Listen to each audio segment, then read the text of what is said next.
आदाब दोरुख में आपका इस्तकबाल करते मैं हूं आपके साथ सना वारिस। किताब की रस्म इजराई मामूल का हिस्सा है और रस्म इजराई तकरीब में मेहमान खुसूसी का होना भी मामूल की बात है। लेकिन अगर इसी रस्म इजरा की तकरीब में नए टर्म या इस्तिलाह का इस्तेमाल या नए लफ्ज का इजाद हो जिसका ताल्लुक सियासत या सियासी शऊर बेदारी से जुड़ा हुआ हो तो इस टर्म के इस्तेमाल के गराज व मकासद का जानना जरूरी हो जाता है। ऐसा नहीं है कि ऐसा पहली बार हुआ है, इससे कबल भी कई इस्तिलाहात का चलन आम हुआ है। बहरहाल मौजूदा टर्म पॉलिटिकल सेक्युलरिज्म यानी सियासी सेक्युलरिज्म मौजूए बहस है। इस लफ्ज का इस्तेमाल दरअसल MIM सरबराह असदुद्दीन ओवैसी ने गुज़िश्ता दिनों एक किताब की रस्म इजरा की तकरीब में किया। इस मौके पर MIM सरबराह ने कहा कि सियासी सेक्युलरिज्म ने मुसलमानों को नुकसान पहुंचाया है। साथ ही उन्होंने कहा कि आईनी सेक्युलरिज्म से इन्हें कोई बैर नहीं है। असदुद्दीन ओवैसी ने कांग्रेस का नाम लिए बगैर आसाम में AIUDF अलायंस के हारने पर कांग्रेस के मुनाफिकाना मौक़िफ़ पर तनकीद का निशाना बनाया।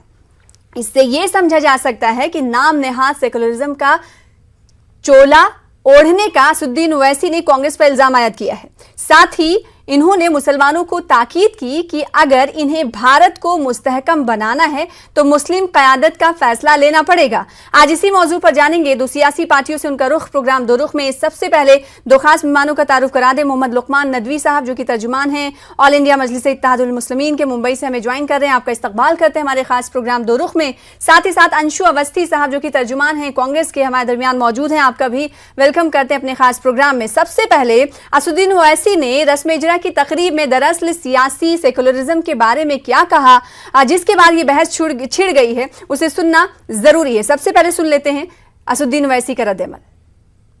मेरा मानना यह है, मेरी जमात, मेरी सियासी पार्टी का मानना यह है कि भारत को अगर और मजबूत करना है, भारत को मुस्तहकम करना है, बल्कि अगर भारत को चीन के बराबर खड़ा करना है, आंखों में आंखें डालकर चीन से या फिर एक सुपर पावर या एक ताकतवर मुल्क बनना है, तो भारत में अक़लियतों को उनका मुकाम हासिल होना चाहिए, मुकाम मिलना चाहिए। मगर भारत की अक़लियतों को अगर अपना मुकाम हासिल करना है तो भारत की अक़लियतों को एक फैसला लेकर अपनी सियासी ताकत को, अपनी सियासी शनाख्त को, अपनी सियासी क़यादत को बनाना पड़ेगा। अगर आप ये समझ रहे हैं कि मैं वो नाम निहाद सेकुलरिज्म की भूल भुलैयों में रहकर कुछ हासिल कर लूंगा तो यकीनन इनफरादी तौर पर आपको ओहदे मिल जाएंगे, मगर इज्तिमाई तौर पर मुस्लिम अक़लियत का कोई फायदा नहीं होने वाला। ये तल्ख़ हकीकत है, इसके कई तजुर्बे हो चुके हैं। लोग बार बार ये सवाल करते हैं कि आपके 3 या 8 या 9 जीत जाने से क्या होता है, तो मैं ये पूछता हूं कि आप उन लोगों से क्यों नहीं सवाल करते जो भारत की कास्ट हैं, कम्युनिटी हैं, उनके 8-10 भी जीत कर आते हैं, तो उनसे कोई सवाल नहीं करता है। सेकुलरिज्म यकीनन हमारे कॉन्स्टिट्यूशन का बेसिक स्ट्रक्चर का हिस्सा है और रहेगा, मगर सेकुलरिज्म को समझना जो मैं समझता हूं वो है कि एक पॉलिटिकल सेकुलरिज्म है, एक कॉन्स्टिट्यूशनल सेकुलरिज्म है।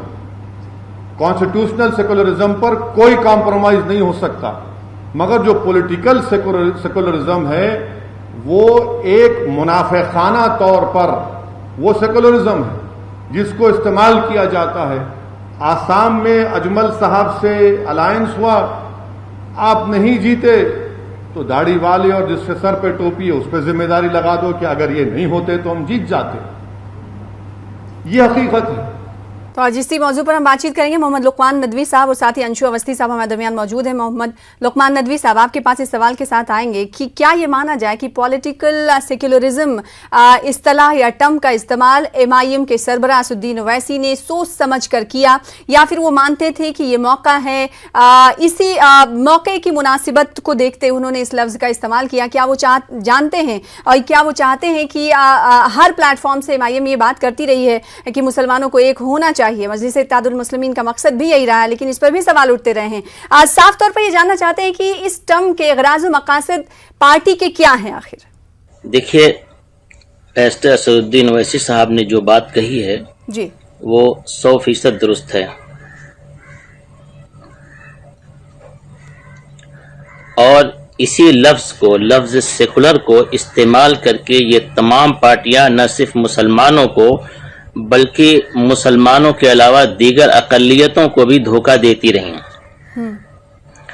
आप सिर्फ ये बताएं कि कोई भी ऐसी कॉन्स्टिट्यूएंसी है, कोई भी ऐसा इलाका है, चाहे एमएलए का हो या एमपी का हो, जहां पर गैर मुस्लिम डोमिनेटेड हो, वहां से कोई भी मुस्लिम जिताकर ये पार्टियां लाई हैं?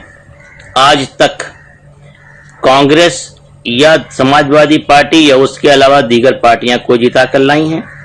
नहीं लाई।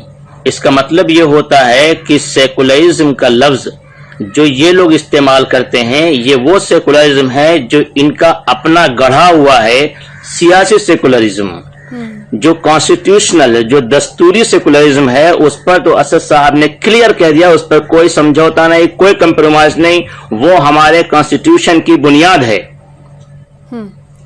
लेकिन जिस सेकुलरिज्म की ये लोग बात करते हैं, वो सेकुलरिज्म न सिर्फ मुसलमानों को धोखा दे रहा है, बल्कि हर उस अक़लियत को धोखा दे रहा है जिसका ये इस्तेहसाल करते आए हैं पिछले 70 सालों से। ठीक है, जहां तक रही बात इत्तेहाद की, कहा जहां नॉन मुस्लिम्स की आबादी ज्यादा होती है, वहां से किसी मुस्लिम को अगर वो जिता कर लाते तो हम समझते हैं कि सेकुलरिज्म की जो बात करते हैं वो सही है। लेकिन एमआईएम पर भी ये तो लागू होता है ना, जहां पर मुस्लिम आबादी ज्यादा है वहां पर आप मुस्लिम कैंडिडेट को फिर क्यों उतारते? आप मुझे बता दें हम किसको वहां उतारें? नहीं तो दूसरी बात यह है कि आप हैदराबाद जाइए, हाँ, हैदराबाद के कारपोरेशन, आप सुन लीजिए, हैदराबाद के कारपोरेशन में आप पहुंच जाइए, वहां कितने लोग ऐसे हैं जो गैर मुस्लिम हैं और कारपोरेटर बनकर आए हैं। आप उत्तर प्रदेश के इलाकों में जाइए, हमने कितने कैसे थे जहां नगर पंचायतों में, कारपोरेशंस में हमने गैर मुस्लिमों को टिकट दिया और जिता कर लाए जी। आप हमको अगर ये कहें कि हम मुसलमानों में और गैर मुस्लिमों में भेदभाव करते हैं या सेकुलरिज्म के लफ्ज का हम गलत इस्तेमाल करते हैं उन पार्टियों की तरह जैसा दूसरी पार्टियां करती हैं, तो मैं समझता हूं कि एमआईएम के साथ ये ज्यादती होगी।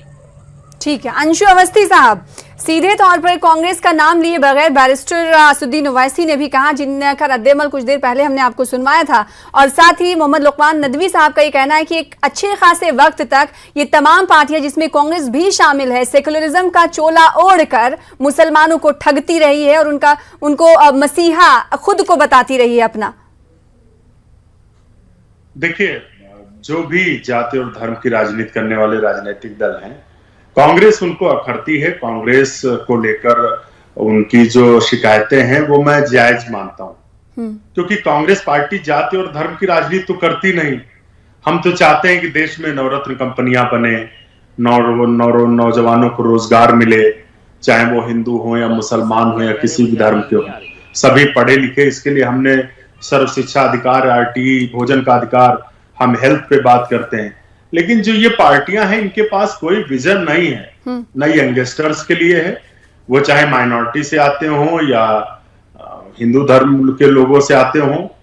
ये सिर्फ और सिर्फ जाति और धर्म की बात इसलिए करते हैं क्योंकि इनकी पार्टी का एजेंडा ही यही है कि इसी तरीके से ये अपना किसी तरीके से सरवाइव कर रहे हैं। नहीं, लेकिन अंशु अवस्थी साहब सीधे तौर पर ये कहा असदुद्दीन ओवैसी ने कि मुसलमानों के तमाम मसाइल को ताक पर रख दिया गया, इसीलिए अब वक्त आ गया है कि अगर मुस्लिम क़यादत का फैसला लेना हो तो लोगों को ये सोचना चाहिए कि अगर भारत को मुस्तहकम करना है तो मुस्लिम क़यादत का फैसला लेना होगा, यानी कोई मुस्लिम बड़ा चेहरा उन्हें चुनना होगा। इसका सीधे तौर पर इशारा इस तरफ था कि जो तमाम पार्टियां हैं सियासी, वो भले ही कहती होंगी कि हम सेकुलरिज्म है, सबको साथ लेकर चलने की हम कोशिश करते हैं और चलते हैं, लेकिन उसमें नाकाम रही हैं। देखिए, ओवैसी साहब क्या कहते हैं, वो नेता हैं, उनके अपने विचार होंगे, मैं उस पर कुछ नहीं बोलना चाहता। लेकिन मैं ये जरूर कहूंगा कि हिंदुस्तान की आवाम को तय करना है कि कौन किसको अपना नेता बनाएगा। महंगाई पर आज कौन लड़ रहा है? श्री राहुल गांधी जी लड़ रहे हैं। डीजल पेट्रोल महंगा हुआ है, क्या ओवैसी साहब उस पर कोई बयान देते हैं? उनको सिर्फ और सिर्फ लोगों को बरगलाना है, लोगों को भ्रमित करना है। कांग्रेस पार्टी, श्री राहुल गांधी जी देश के एक एक जनमानस के मुद्दे पर, एक एक व्यक्ति के मुद्दे पर, चाहे वो अकलियत से हो, या दूसरे वर्ग के हों, सबके लिए लड़ाई लड़ रहे हैं। और हिंदुस्तान में रोजगार होगा, विकास होगा तो वो सभी को मिलेगा। पंडित जवाहरलाल नेहरू भी कहा करते थे कि विकास होगा, उसी से काम होने वाला है। अकलीतों को लोग भ्रमाना चाहते हैं, भ्रमित करना चाहते हैं, उससे कुछ नहीं होने वाला है। तो कांग्रेस पार्टी आज भी उन्हीं सिद्धांतों पर चल रही है और आने वाले समय में आप देखिएगा हिंदुस्तान की आवाम का प्रत्येक वर्ग, चाहे वो हिंदू हो, चाहे हमारा मुसलमान भाई हो, सभी कांग्रेस पार्टी और श्री राहुल गांधी जी में, उनके विचारों में, उनकी बातों में विश्वास करते हैं। तो आने वाले चुनाव में आपको ये दिखेगा। ठीक है, मोहम्मद लुकमान नदवी साहब आपके पास आएंगे। जैसा कि कुछ देर पहले अंशु अवस्थी साहब ये कह रहे थे कि कांग्रेस तो सभी दलों को, सभी पार्टियों को अखड़ती है, साथ ही उन्होंने बहुत अच्छी बात, इंटरेस्टिंग बात ये कही कि मजहबी बात और मजहबी सियासत की अगर बात करें तो एमआईएम उस पर फोकस करती है। बात जमीनी सतह की हो, आवाम के मुद्दों की हो तो सड़क पर नहीं दिखती एमआईएम। आखिर क्यों? उन्हें भी तो निकलना चाहिए, प्रोटेस्ट करना चाहिए डीजल और पेट्रोल के खिलाफ, महंगाई के खिलाफ, बेरोजगारी के खिलाफ। गुजरात का जब इलेक्शन चल रहा था और उसके बाद 2019 का इलेक्शन चल रहा था, तो जेनीवा डाल के कौन, राहुल गांधी घूम रहे थे या हम घूम रहे थे? मंदिर मंदिर वो जा रहे थे या हम जा रहे थे? हम तो किसी मंदिर में नहीं गए, हम तो किसी मस्जिद में दुआ कराने के लिए नहीं गए इमाम साहब के पास, हम तो जमीन पर उतर रहे थे, लड़ रहे थे। हम तो अलग से अपनी हम नमाज पढ़ लेते हैं और दुआ कर लेते हैं। हम तो जिनेवा डाल के वो फोटो खिंचाने लिए हम कैमरामैन को लेकर नहीं गए थे। उस वक्त जिस वक्त गुजरात का इलेक्शन चल रहा था, 2019 का इलेक्शन चल रहा था, राहुल गांधी ने भी और अखिलेश यादव ने भी, उसके अलावा और दीगर तमाम नाम नहाद सेकुलर पार्टियां अपने आप को हिंदू साबित करने में जुटी हुई थी। उन्होंने अपने आप को सेकुलर नहीं बताया। आप ये बताएं, जब राम मंदिर पर फैसला आया तो सबसे पहले कमलनाथ ने ट्वीट किया था, उसके बाद राहुल गांधी ने किया, उसके बाद प्रियंका गांधी ने किया। कहां गया वो सेकुलरिज्म आपका? ये आपका धर्म सामने नहीं आया था। बाबरी मस्जिद की शहादत के जिम्मेदार आप हैं। कांग्रेस सेकुलरिज्म का जनाजा निकालने वाली कांग्रेस है, जमहूरियत का जनाजा निकालने वाली कांग्रेस है। कांग्रेस अब तक सेकुलरिज्म के नाम पर पूरे मुल्क को ठगती आई है। अब्दुल रहमान अंतोले साहब ने सिर्फ ये कह दिया था कि उसका बटला हाउस इनकाउंटर की दोबारा जांच होनी चाहिए। इसके ऊपर क्या हुआ? उसको अब्दुल रहमान अंतोले साहब को रांदे दरगाह कर दिया गया। कांग्रेस पार्टी ने उनकी बेइज्जती कर दी, बेतौकीरी कर दी।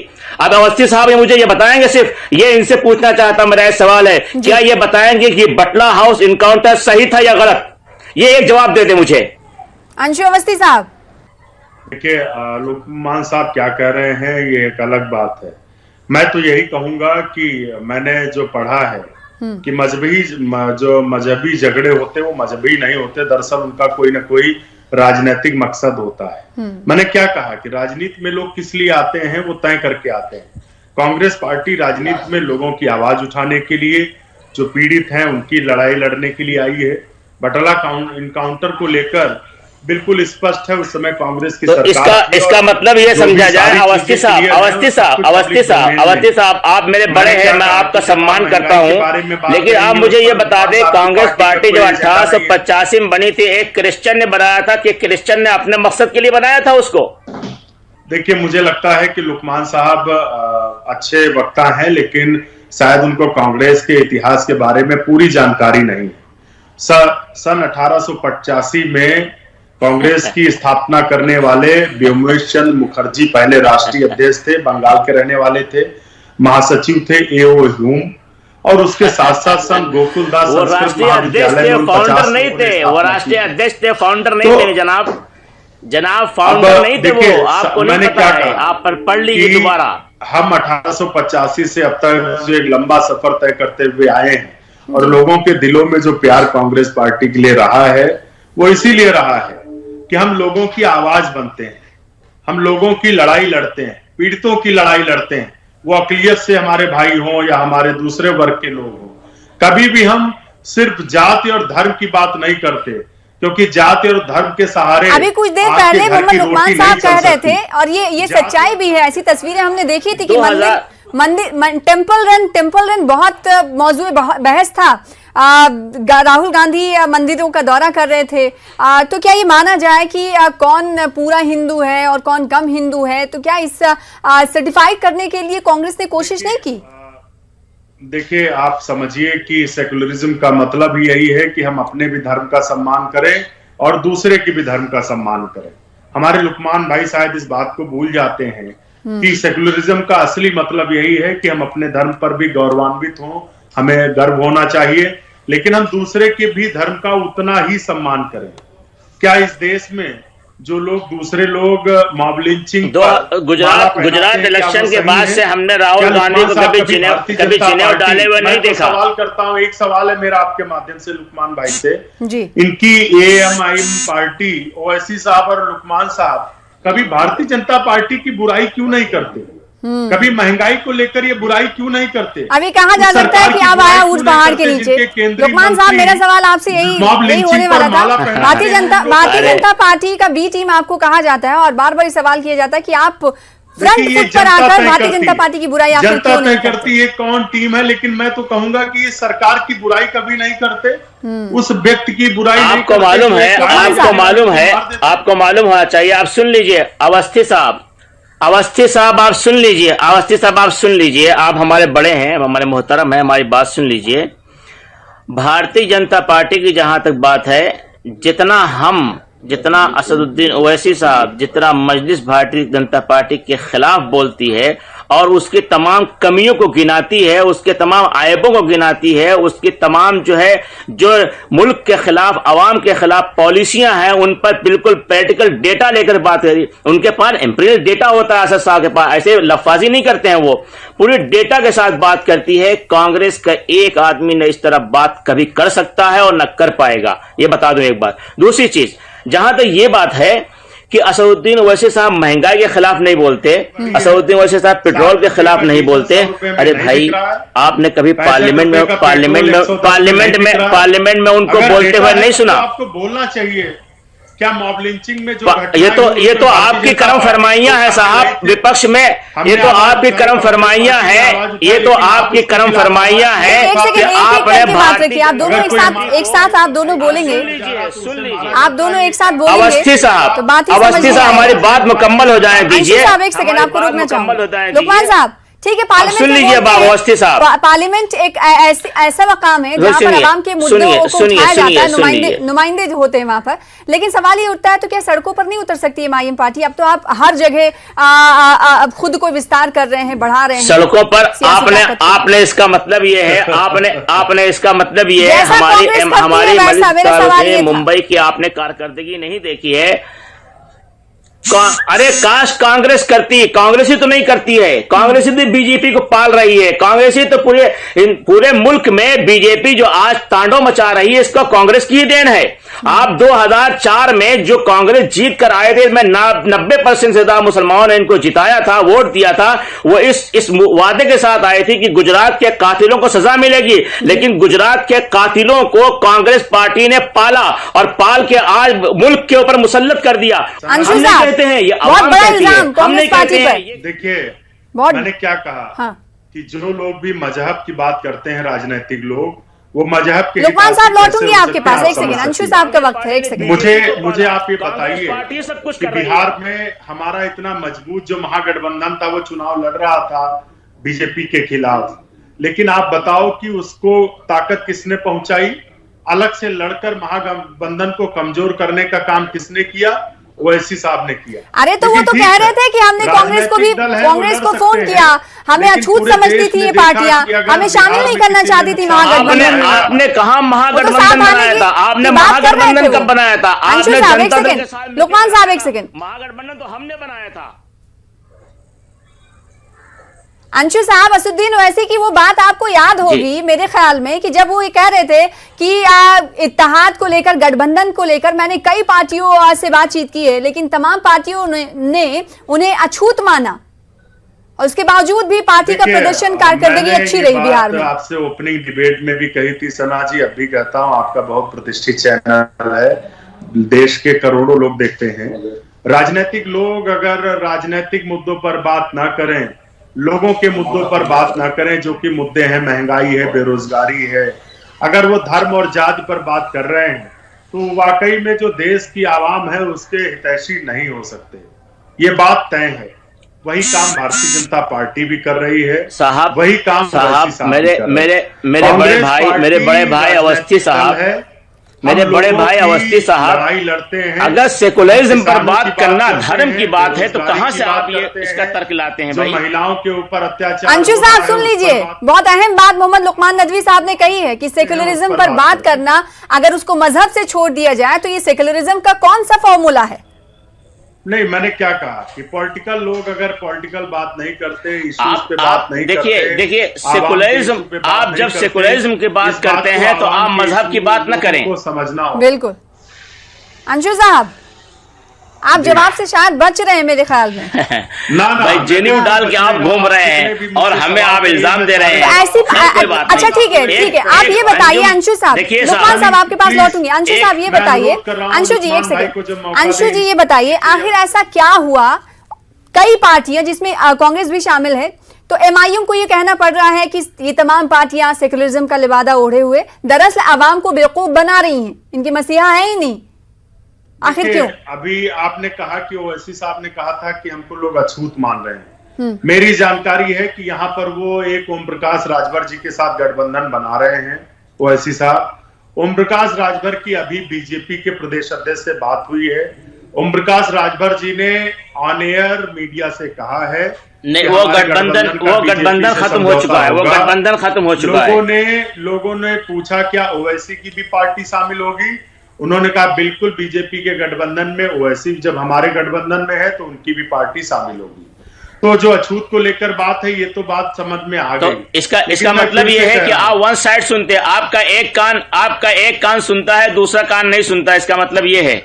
अवस्थी साहब, जैसे ही उन्होंने ये बात कही थी उसी वक्त उसके फौरन बाद हमारे नेशनल स्पोर्ट्स पर्सन आसिम वक़ार साहब ने नेशनल स्पोर्ट्स पर्सन ने फौरन ये ऐलान कर दिया था कि राजभर साहब की इस बात से हम मुत्तफिक नहीं है, और राजभर साहब अगर ऐसा कुछ कहते हैं तो उनसे हमारा कोई नाता नहीं है, हमारा उनसे कोई ताल्लुक नहीं, हमने उनसे अलायंस खत्म कर दिया है। हम किसी भी ऐसे शख्स से जिसकी जबान में, जिसके कैरेक्टर में भारतीय जनता पार्टी की बदबू आ रही होगी, उसके करीब नहीं जा सकते, ना अपने करीब खड़ा करेंगे। और अब देख लीजिएगा आप, कांग्रेस जिस सेकुलरिज्म का लिबादा ओढ़ के या दूसरी पार्टी लिबादा ओढ़ घूम रही है, उनके कपड़ों को फाड़ा जाएगा, उनको बेलिबास किया जाएगा। उनको देख लीजिएगा किस तरह चौराहे पर उनको ला करके लोग कहे पूछेंगे उनसे कि कहां है वो सेकुलरिज्म, कहां है वो लोग जो देश के बारे में अपनी बात करते हैं, कहां है वो मसीहा? अरे आप तो खुद मसीहा, खुद ही कातिल हैं, वो भी क्या करें, जख्म दिल पैदा करें या जख्म दिल अच्छा करें? आप तो खुद तो कातिल भी हैं, मसीहा भी आप ही हैं, क्या करेंगे आप? हाशिमपुरा आपने किया, फिरोजाबाद आपने किया, मुरादाबाद आपने किया, भागलपुर ये इल्जाम लगा रहे हैं कांग्रेस पर, आपने किया, रावलकेला आपने लुकमान किया, नदवी साहब हैदराबाद की मक्का मस्जिद में आपने हमला करवाया, आपके लोगों ने हमले किए, क्या किया आपने?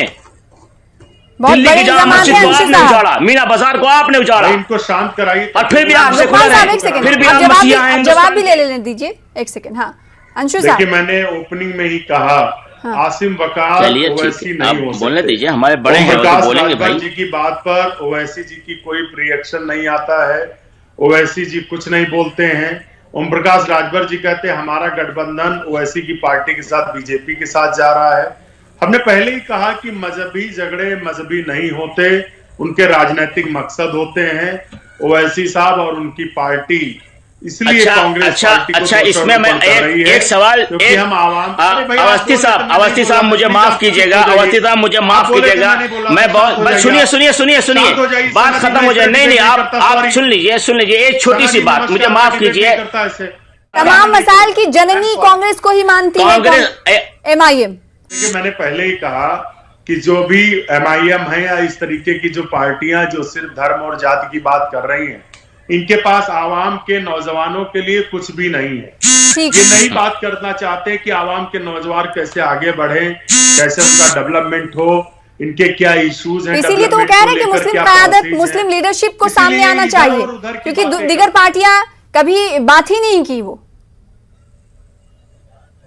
अंशु साहब, कांग्रेस पार्टी भाई आप अवस्थी साहब जो है हम नौजवानों के रोजगार की बात ठीक है। लुकमान साहब आपसे आखिरी सवाल मेरा ये, जिस मुस्लिम क़यादत की बात असुद्दीन ओवैसी साहब कर रहे हैं, तो क्या आपको लगता है कि उस मुस्लिम क़यादत की राह अब हमवार हो चुकी है, या फिर एमआईएम में इतनी ताकत है, शऊर बेदारी है, जो इस प्लेटफॉर्म को मंजर आम पर और मजबूती के साथ लाने में कामयाब होगी?